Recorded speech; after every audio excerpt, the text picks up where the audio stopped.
Adam, welcome back to another episode of Building Your Authority. Joe Bardavia, great to be with you once again. There it is. We can't do a show without that, Adam. So I appreciate you continuing your efforts to try to be a radio personality, which I told you, it doesn't pay well. So you picked the right career move, I'm telling you, Adam. No, it's a career ambition. I want to be that radio disc jockey in New York City, just like you, Joe. Nah, you don't need that in your life. So in past episodes, Adam, as you know, we've talked about building your authority. Episode 1 was a deep dive into, the what, who, and what, and why could be an authority. Episode 2, we covered Amazon. And now we're going to talk about authority in action. And this gentleman who's going to join us today, Adam, he's got the receipts. You know how the kids ask for your receipts? This guy is the epitome of authority in action. Verne Harnish. Yeah, so this is going to be a lot of fun. Verne is a dear friend. Verne is a mentor, somebody that I have learned so much from over the last 15 years, and probably few better examples of using authority to really single-handedly build a business empire. And we're going to walk through the stages of that and kind of walk behind the curtain, and Verne's going to share how he's done that, and very, very interesting story and a lot of actionable insights that I think our listeners can learn from and implement some of those things in their own business. Yeah, and for the uninitiated, Verne is an entrepreneurial icon. He's renowned globally as the growth guy. He's the founder of Entrepreneurs Organization and Scaling Up. So without further ado, Verne, welcome to Build Your Authority. Joe, wonderful to be here. Adam, it's always great to be with you. Well, and let's not forget the most important part of Verne's byline is multi-book author, Forbes Books author of multiple best-selling books, almost 1 million copies sold cumulatively between the titles. And how many different languages, Verne, have your books been translated into? We're in 26 languages. 26 languages. So talk about authority. Yeah, and speaking of that authority, Verne, let's start with the steps you took to become an authority. Like, what was your business? What did you do during the first part of your career that you're like, I've achieved so much in my career that now I want to help the next generation of leaders, the people that are out there. So what led you to walk through the doors of Advantage Forbes Books? But tell us about that early part of your career. Well, as you know, it's content that's king or queen. And there was a lot of stuff written about startups. There's, today an incubator on every corner. I've got an MBA, which is supposed to teach you how to, run a grown-up company. But there really wasn't the parenting manual for what it took to really scale. And so after founding YEO, I launched an executive program with MIT and Inc. magazine. Still run it today. They still let the old man teach in it, called today EMP. And between 91 and 2001, first, to become an authority, I think you've got to figure out what is the content. What are the things you want to be the authority about? So I had a chance to move about 1,000 entrepreneurs through that program, brought in about 40 thought leaders, and out of that really created the content that ultimately led to my first book, Mastering the Rockefeller Habits. And so I think the first thing you got to do if you want to be an authority is put in the 10,000 hours that's required, I think, in order to be able to somewhat, I don't know that I deserve it, but that allows you then to step out and have some things to say. Verne, I think you just let down so many of our listeners because you said the one thing that many people don't want to hear, which is you have to put in the hard work. Yeah. And that's something that Joe and I have talked about previously, that at the end of the day, you can intentionally, strategically build your authority, but if you don't have true expertise on your topic, then none of it matters. And so maybe talk for a minute just about how you built that expertise for the topic, which of course is really helping entrepreneurs scale up their business, specifically, which I want you to talk about later, scaling up valuation of your business. But give us a bit just of the origin story of how you actually got those 10,000 hours so you could write a book on the topic. Yeah. Well, I first got started with a company called Career Track. So I was one of their contract speakers, Adam. Jimmy Colano's company, who became one of my founding board members of YEO. And literally, there were a group of us that put in 200 days a year going around the world leading one-day workshops.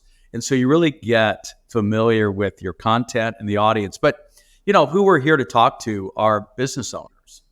And I think what business owners fail to recognize that if you've been in business 5, 10, 25 years, you really have a built-in expertise. You already have what Bob Bloom called the inside advantage.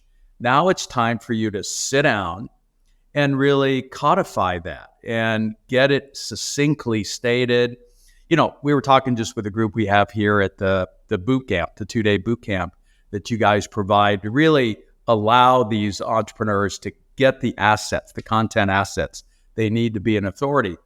And how important it is that just the chapter titles allow you to create some new language that you can make unique within your industry. So I want you to realize that if you're listening to this and you've been in business for a few years, you have already put in the 10,000 hours. Now it's time for you to get in a room. And as you guys know, you guys make it easy then to figure out how to get that content organized so you can get it communicated out to the market. And as you know, nobody wants to be sold. They want to be educated. And that's why I've talked to you about it. I mean, the biggest mistake I made is I should have written a book 10 years before. I'd already been in business building companies for 15 years. And that could have been codified much sooner. So the fact that I waited, I think, was the biggest mistake. Joe, one of the things we talk about in the Authority Advantage, and it's on the back cover in bold print because it's that important, is this idea of, are you a thought leader with something to teach, or are you an operator with something to sell? And Verne makes such a great point that people don't want to be sold, but they do want to be educated to make better decisions for their business, for their family, for their personal life. And so for entrepreneurs, CEOs, and business leaders, most listening that probably have well more than those 10,000 hours, they've got the expertise. Now it's just a matter of taking that expertise and organizing it in a way where you can create and share content that can help people. Yeah. And one of the things I think if you are part of your own trade organization, and we encourage every business owner to really dig into their trade events. If you have a book, then all of a sudden you're invited to speak. You're invited to do, if nothing else, breakout sessions, which really gives you a much broader presence within your industry. And as you know, the ultimate key to scaling is through influencers. If you've got the right reference clients, and your authority really allows you to garner that attention. And so first start by owning the ink in your industry and having relationships with your top trade association folks so you can get on stage. Yeah. Verne, one of the things that you have talked about for many, many years is this idea of owning a word or owning a phrase. Yeah. Right. And you have provided so many great examples of iconic companies that nailed that. Yeah. And these are companies that we all know the name of. And if we say the word or we say the phrase, we can immediately name the company. But you think that's really important for small and mid-market businesses too. Yeah. And tying into your book and your core message, maybe share some of that with our listeners, because I think that is so valuable and really nobody talks about it. Yeah. Well, let's go back and get very kind of fundamental. The number one job of the owner of a business, if you're listening to this and you own a company, is to drive valuation. And your number one then decision is who's going to be the CEO. Now, some of you wear both hats, and some of you might decide that you should fire yourself. And in fact, you want to kind of extract yourself anyway. Now, why do I say that? Because the number one job of the CEO is strategy. And so what does strategy mean? And it comes back to the most important strategy question I ever thought was discovered. It was popularized by the late Clay Christensen at Harvard. And that is a very clear understanding what is the job your product or service does for a customer. And I want to come back to that, but let's start with the end result. You know you have brand. You know that your customer understands the job you can do for them if they're calling you instead of you having to call them. That is, let's get real fundamental about it. The fundamental reason you want to have authority in your industry and people to understand what is the authority you have. It's not general, it's very niche. The riches are in the niches. Is that people are calling you because they've determined you are the best at what it is they need. And so if the phone is not ringing off the hook, then this is where authority can be helpful. Now, that means then we got to answer the job to be done. And so for us, we figured out my original name of the company, Gazelles, was dumb. Nobody could even spell it, the whole bit. So we got clear. Our job is to help you scaling up. And we got even more clarity around particularly scaling up the valuation of the business. And if that matters to you, then give us a phone call.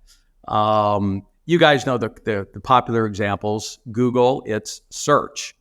If I need to search for something, and Google got into all kinds of other crazy businesses. They had to stick it under a new brand, Alphabet. But last year, they determined, you know what?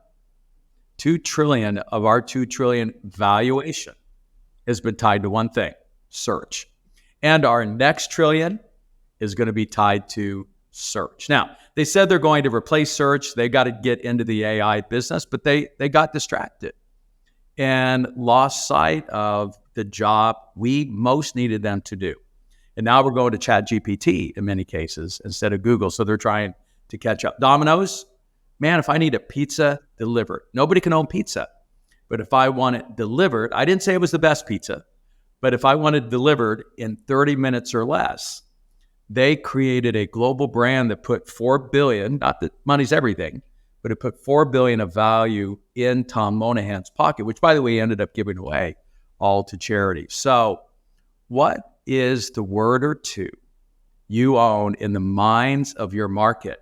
By the way, the way to figure it out is go out and talk to your very best customers and ask them, what is it that we really do for you that's different than the competition? Why do you buy from us instead of others?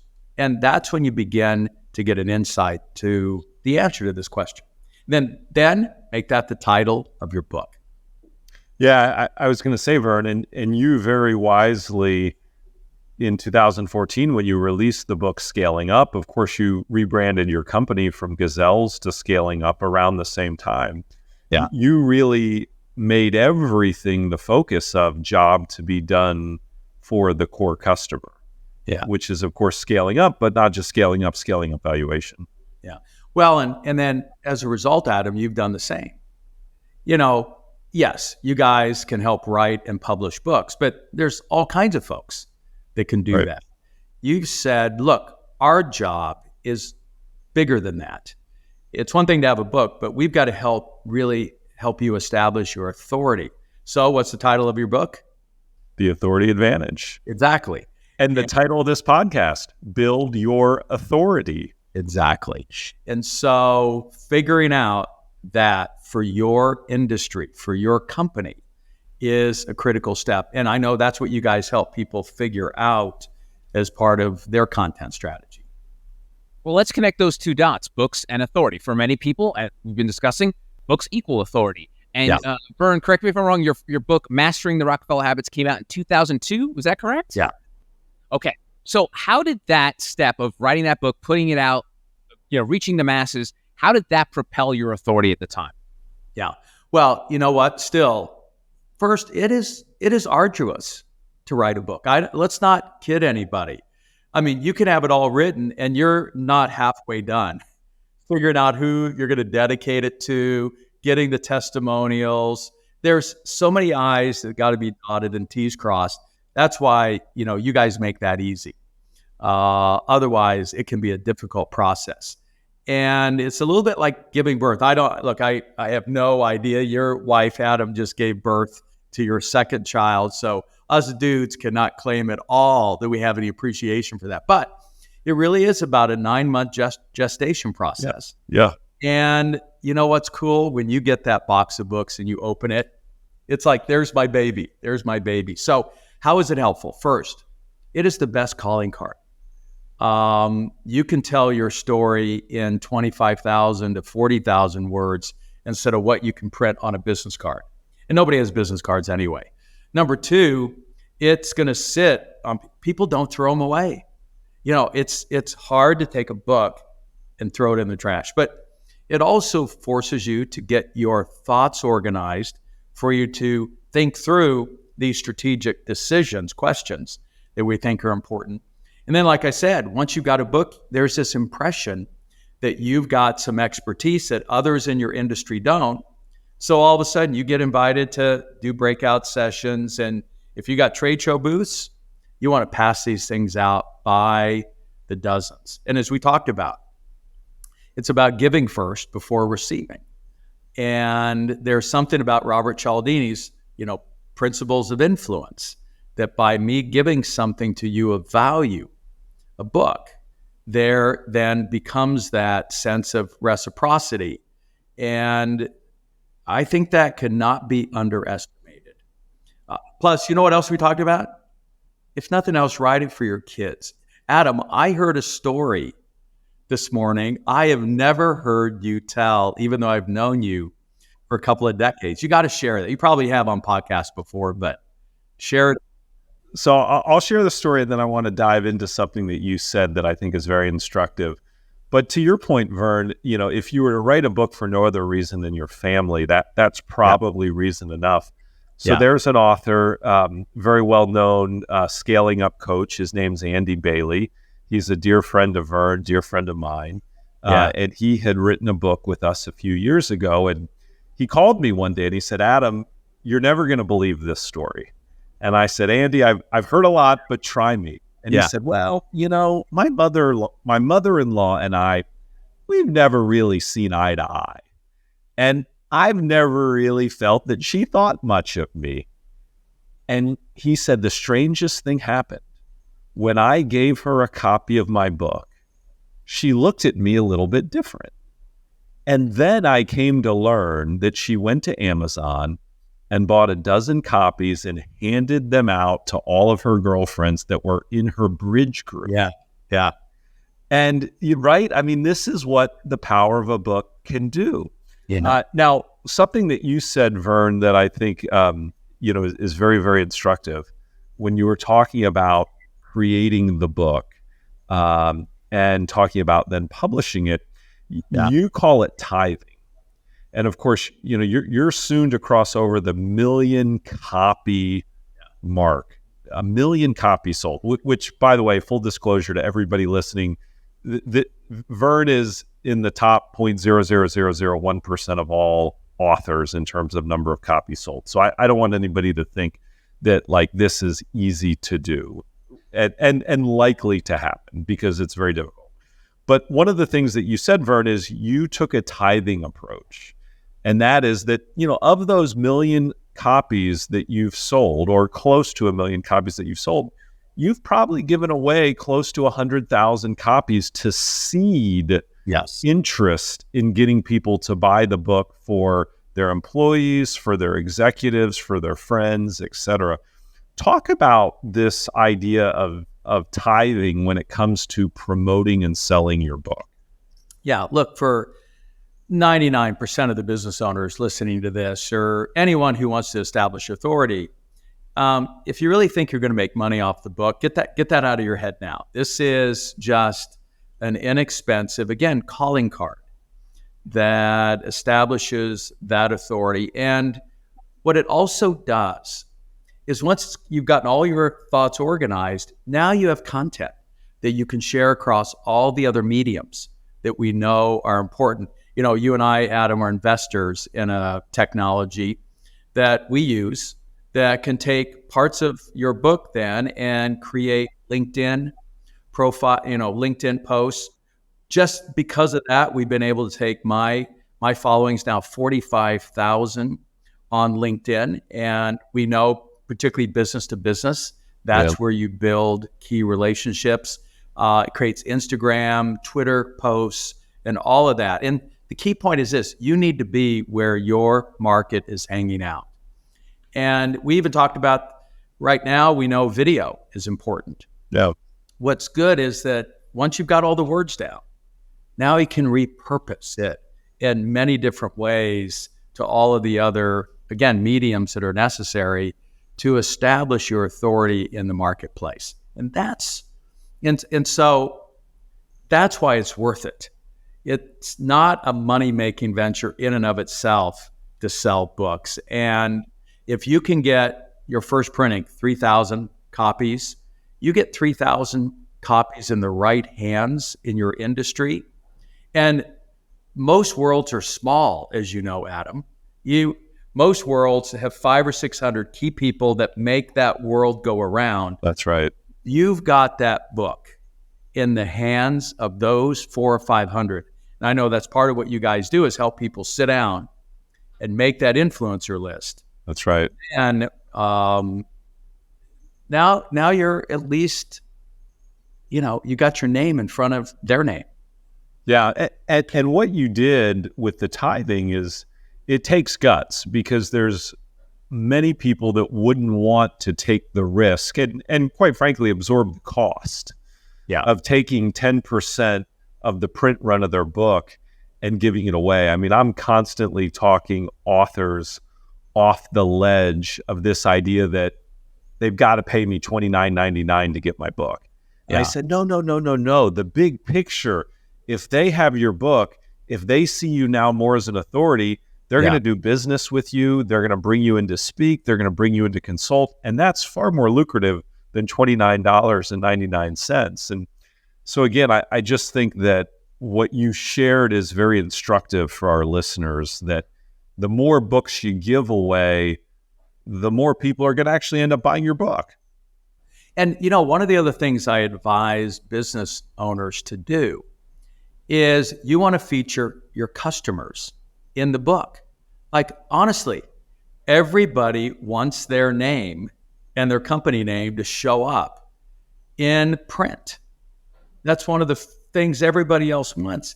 And you want to talk about a way to build a bridge with your best customers is to, through a book, get to interview them, get their story, and it is the best testimonials you can have.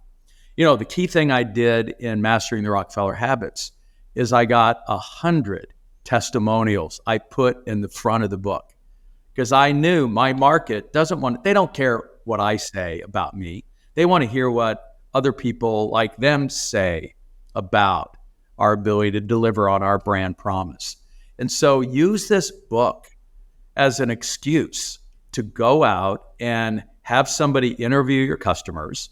I've got Elaine Pofelt who does that for us every week, and create this content and allow you to highlight your customers, make them the heroes of the story instead of you being the hero of the story. That's, again, part of that giving first that's going to come back in spades. Yeah, and we talk a lot here at Advantage about your content strategy should be you-driven content is about a third. What we call news-driven content should be about a third. And then relationship-driven content should be that final third. And relationship-driven content is really profiling, interviewing, talking about your best customers, right? Profiling their success. And the side benefit that you didn't even mention, Verne, is now, scaling up, I'm going to guess, has 100 different businesses that are mentioned or profiled. Right. Now you've got these 100 rabid, raving fans that are going to go promote the book for you because they were featured in it. Yeah, they want to get boxes of books so they can give out and, dog ear the page and say, hey, here's third party. And we know that when you come back to the principles of influence, that third party endorsement is powerful. And now you become the third party endorser of your customers or suppliers or investors or the people in your world. And man, is that a gift you can give your industry. So Verne, we've talked a lot about books, and obviously the books have been foundational for you in building your authority. Yeah. But talk about the other things that you've done. Specifically, let's talk about events. Of course, you've put on huge world-class events yourself where you're the host. You're invited to speak regularly at other world-class events, and I know that the book opens the door for those speaking opportunities. But let's talk for a minute about events. And then I'd love for you to share your approach with your events that you host. You have a very specific rule of who you'll invite to keynote your events. Yeah, so we love to feature very successful business people. But one of our rules is only if they've written a book. Like the late Sam Zell, who, recently passed, the big real estate mogul out of Chicago. First of all, because they've written a book, they want to get out and promote it. So it's a great time to invite them to your stage, to your company, to your trade show events or whatever. You get to interview them on stage, which I got Sam Zell. But I also know that Sam has been forced to organize his thoughts, to have gathered the stories. And here's the magic of writing a book. It forces you to get your stories right. We're all out telling stories, and some sense we think we know the numbers, we think we know the starting dates, we think we know the right names, but man, when you have to put it down in writing, you got to fact check. And fact checking is powerful. And so we don't invite any CEO to the stage that hasn't written a book. And the book's opened up so many doors for you to speak. I mean, I think one of the events that you spoke at in Europe was maybe an audience of 20,000 people in a huge, big basketball stadium. But talk about the impact that your speaking has had on further building your business, right? Because the authority creates the opportunity to speak. The speech then engages and connects you with the new audience. And it's like a self-fulfilling prophecy where it just creates a cycle of growth. Yeah. And by the way, this is a good example that we can say this, but if I have to put it down in writing, I have to say, no, it was 7,300 people in a basketball arena in Amsterdam. At some point it'll be 70,000 will be the story, but right. It was 7,300 to be accurate. But again, yes. One of the things you want to do is think through, as we talked with the CEOs this morning in this boot camp at Forbes Books, is, as Jeffrey Moore said, you need to create the 100% solution. And so your book is a door opener that allows you now to have some authority, to have the conversation. And that's when you can we all have a back end, and all the money's really made on the back end. That's right. Of what you've put out on the front end. And that's where you have a chance to sell your products and services. Yeah, I love how you just put that. And I think that is a really neat way to look at it. That every entrepreneur, every CEO, the real money to be made, as you said, is on the back end. Yeah. But the job of the CEO, in addition to strategy, is to really be focused on customer acquisition.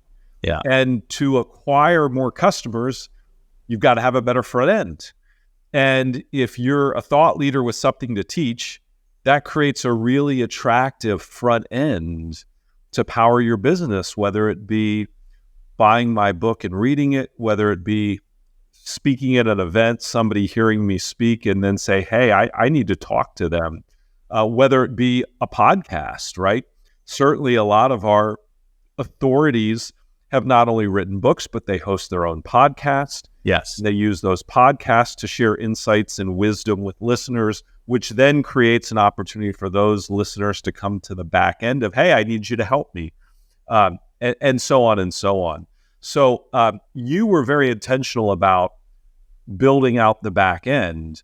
And I want you to talk about the front end of scaling up, which is the books and the speaking and the courses online that people can buy, but talk also about the back end and how front end and back end connect together. Yeah. Well, we know that if you're really going to be successful to scale up, and we didn't make that stuff up, it was Jim Collins' model. If you want to go from good to great, you need disciplined people. And that requires coaching. So we now have 293 coaching partners on 6 continents.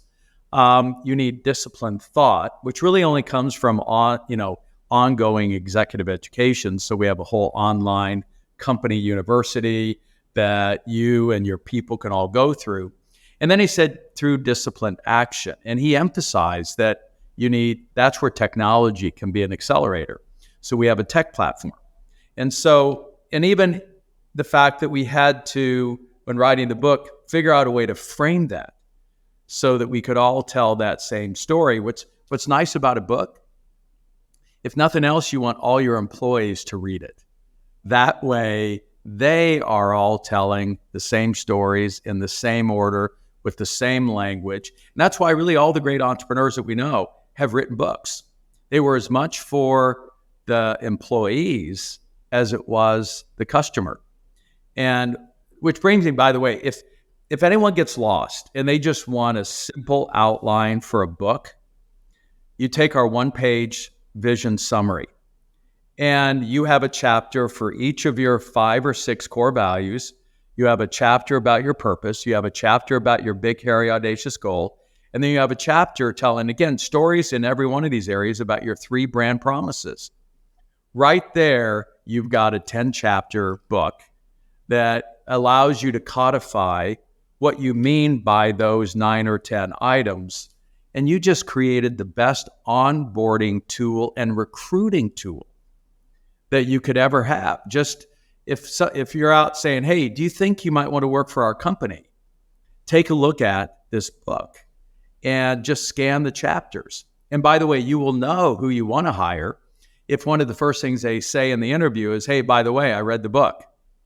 So it works. But look, there are so many uses for getting your thoughts down in writing, whether it's for your children, your mother-in-law, your employees, your industry, or just to get clear about your own thoughts. That's the power. And then from there, it's all your content strategy that builds out of that. So for our listeners, Verne, scalingup.com, when you go to that website, click on the free growth tools. Yes. So something that you did very wisely many, many years ago is you created essentially a proprietary system or a proprietary method, and it's called the growth tools. And it's 8 or 9 pages, and you've got your face tool and your pace tool and your 1-page plan and your vision summary. And you gave it away for free, which most people don't do. They think, this is my IP. You've got to pay me to have access to it. But you took a different approach. You said, I'm going to give it all away for free. What led you to that decision, and what have been the results of that? Yeah, well, it was really 2 things. It was Herb Keller, the late Herb Keller at Southwest Airlines, who said, look, we're the most studied company in the world. Michael Porter's famous article, What is Strategy?, lays out in detail Southwest Airlines strategy, yet nobody had been really able to copy it because it requires culture in order to do that. I think the other one is the Grateful Dead. You know, I was just at a concert with my daughter over the weekend, and it was all about you can't take video, you can't shoot photos, or any of that kind of stuff. Where the Grateful Dead, and our friend David Meerman Scott, who's on the board here at Forbes Books, you know, the author of 12 books on marketing and fandom and all of that. And they even wrote a book about the marketing lessons of the Grateful Dead. They were early on encouraging people to record their music and spread the word. And the reality is, in the entertainment industry, because of Spotify, for instance, and Audible in our world, you can't really make any money off of your content. Just, again, you got to let that go. You got to let that go. And what you want to do is use that to create a fandom so that people come to you instead of you having to come to them. So I think it was a combination of hosting Herb Keller. It was a YPO event out in Colorado where we had a chance to hear him speak directly about this and the lessons from the Grateful Dead and they have been, I think the number's right, the most successful band in the world, maybe next to Taylor Swift now, kind of thing. And there you can almost get the music for free, but that then draws people to what generate $1 billion, for her in terms of folks showing up instead of her having to beg them to come. Well, the disc jockey on the line could certainly confirm the biggest bands in history. But one thing that I want to add that you said that is so important, and it is our good friend David Meerman Scott that talks about this extensively of giving it away. And if you don't have a back end, then you're afraid to give it away, because the only thing you have is the front end. And so you're thinking, well, I have to make money on the front end. And what you've done, Verne, and this is how you've built your empire, is no. I'm going to give you everything away for free. I'm here to teach you. Yeah. And I don't need to make any money on the front end. But I know that there's a percentage of the people that read the book, they're going to say, I need a coach. Or they're going to say, I really need a software tool where I can measure and monitor execution. Or, I really need to get my executive leaders aligned on this, and I need executive education for my leaders, right?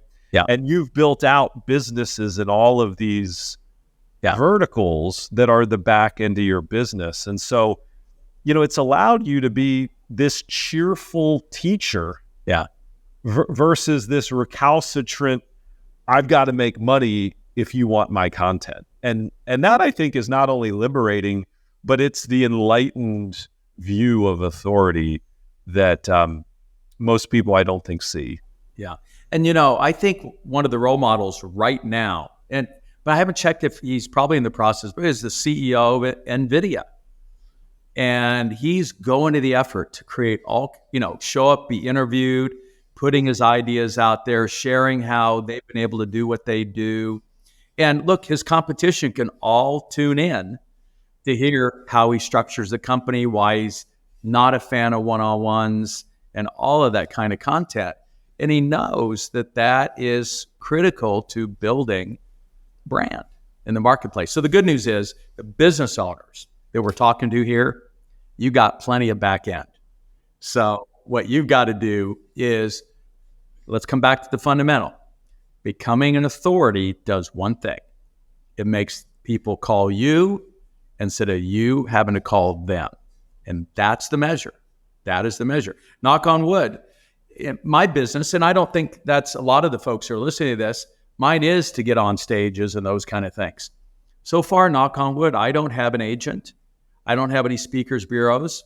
I still worry as, quote, an entertainer that one day the phone doesn't ring.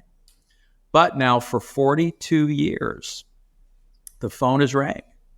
And I'm booked all the way through 2025. And I thank my lucky stars that I've not had to proactively beg, to be booked. And so and I think having the books and having new content, that's why I've got multiple books. David has multiple books.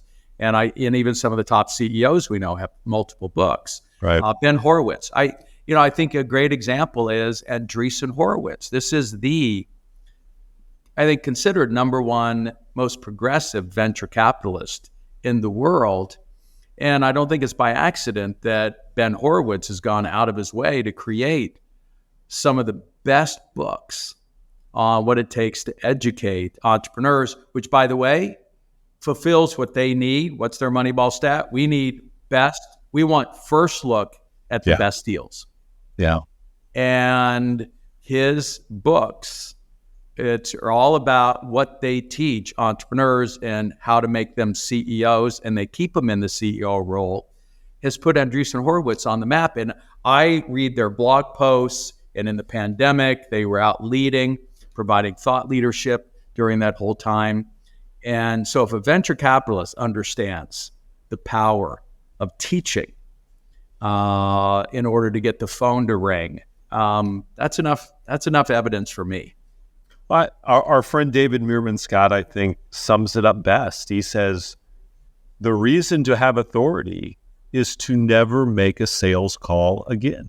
Yeah, that's right. And I can't imagine that there's any listener to this podcast right now that's saying, no, I don't want inbound leads. Yeah. I would much rather go chase after people. Yeah. Right? The more authority you have, the more your phone's going to ring. And that's Brian Halligan. You know, he and David Meerman Scott co-wrote a book. That's and right. Brian's first one was inbound marketing. You guys know him as the founder of HubSpot. That's right. And many of us, including our company, use HubSpot as our CRM system. But he got our attention. And by the way, the word he owns is inbound marketing. So enough said. The very guy who's become a multi-billionaire in a very competitive space, the CRM space, figured out the word to own, job to be done, inbound. And it's all a content strategy in order to make that happen. Everyone can do this. So, Verne, let's wrap things up by talking about the legacy of your authority. Because as you mentioned, you're all about paying it forward to folks. You've been doing it for 40 years, but you're not going to be here forever, Verne. As you look great, by the way. I'm not saying you're going to drop that soon, but you look fantastic. But what do you want the legacy of your authority journey to be? Yeah. And you know what's interesting? I'm always learning. And last week I was at an event where somebody said, even the word legacy is kind of egotistical, and that maybe it ought to be replaced with the word stewardship. And, the whole reason I got in this business is my dad he and his buddies, they were at Martin Marietta. They were literally rocket engineers on the Titan missile program. They scaled up a very successful company called Higher Electronics. And then they lost it all in the 73 recession. And my dad never recovered. He became an alcoholic. It broke up the family. It just became a mess. And I realized, man, if I can keep even one entrepreneur from going through what my dad and my family suffered, because growth sucks cash, and they literally ran out of cash when things got tough, then you know what? I can say that's my legacy, but it's my willingness to continue to give long after I'm gone, hopefully, to the very purpose of why I got in this business in the first place, really to honor the journey that my dad went through and to kind of keep that from happening to anybody else. So I want to continue to be a good steward to entrepreneurs moving forward. And that's why I'm excited about EO. I think it's going to continue, hopefully, to serve the market long after I'm gone, and our work as well. Well, I will say, as an entrepreneur that scaled a business from scratch into a significant 8-figure business, I could not have done it without scaling up and without having the blueprint and the framework to follow. And I know I am just one of tens of thousands, if not more, examples of that. So, Verne, your stewardship has been significant in the entrepreneurial ecosystem. And I think it was you that said during the COVID pandemic that entrepreneurs are our first responders. Yeah. And that always stuck with me, because we entrepreneurs have an important role to play in freedom, in prosperity, in liberalizing democracy worldwide, because a growing business is an incoming tide that lifts all boats. That's right. And when a business is growing, everybody associated with that business is made better off. That's right. And you have helped create an incredible impact there with tens of thousands of businesses that have grown, that have prospered, and have made millions of lives better off as a result of you. So thank you. You're welcome. And I'm going to say, you guys are all smarter than me, but legacy sounds cooler than stewardship. So I don't know. I don't think it's going to hang on. I mean, I feel legacy is a cooler word, but if our folks want to get in touch with you, what's the best way to start?